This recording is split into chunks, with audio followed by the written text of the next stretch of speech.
all these different people are telling you all these different things, and I think that's quite frankly where I'm at in my life right now. I feel like I'm an independent woman, and I've always kind of done what I wanted and gone after what I wanted, but then you get to a point and you're just kind of in there with everyone else. I'm just struggling because my whole life I thought I wanted to be a lawyer. I thought that's what God wanted me to do.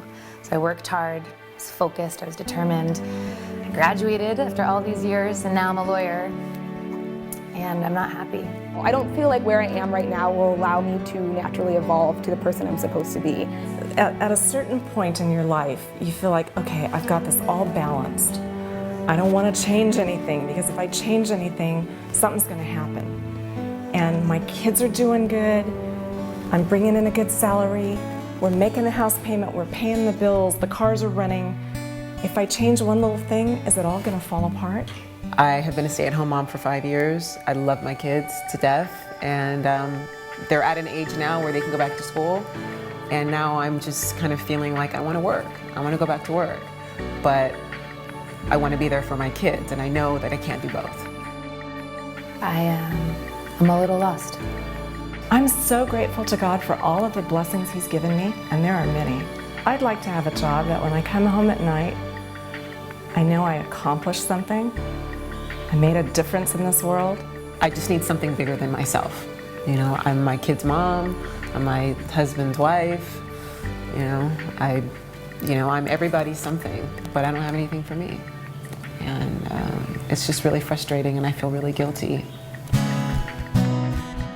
In our research, we heard from thousands of women faced with very similar challenges. In fact, when we did a workshop for the Oprah show recently, we heard from hundreds of thousands of women. And although every person's situation was different, in the end they were all asking the same question of themselves. How do I live a strong and fulfilling life?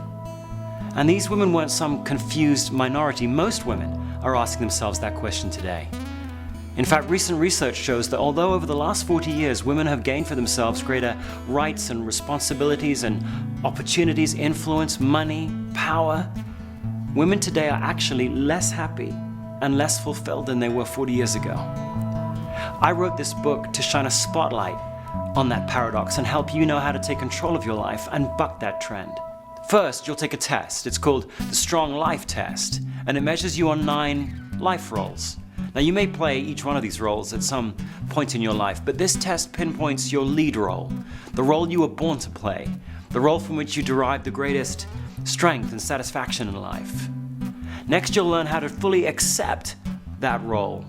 There are so many competing voices in your life, aren't there? So many people with different expectations of you, different demands of you. It takes a remarkably clear head to be able to cut through that clamor and really take a stand for who you are. And finally, you'll learn how to intentionally imbalance your life. So often you're told to strive for balance, but balance is the wrong target. Balance is almost impossible to achieve and not fulfilling when you do. You study the happiest and most successful women, and they deliberately pick out the moments in life that invigorate them and then target, imbalance their life toward those moments. You can do the same.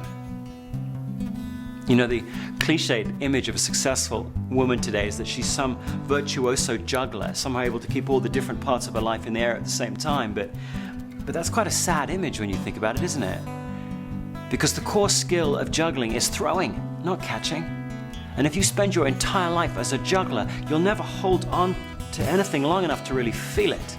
The core skill of life isn't throwing, it's knowing which are the right moments to catch, to draw those moments in toward you and then cradle them. That's the skill that you'll learn in this book, Find Your Strongest Life. So whether you're a recent graduate just figuring out which direction you want your life to take, or whether you're 10 years into the workforce but looking for more, or whether you're a new mom trying to figure out whether to go back to work or stay with your kids, or whether you're some super successful executive just trying to keep everything moving along smoothly, you'll be able to take a stand for who you really are and find your strongest life.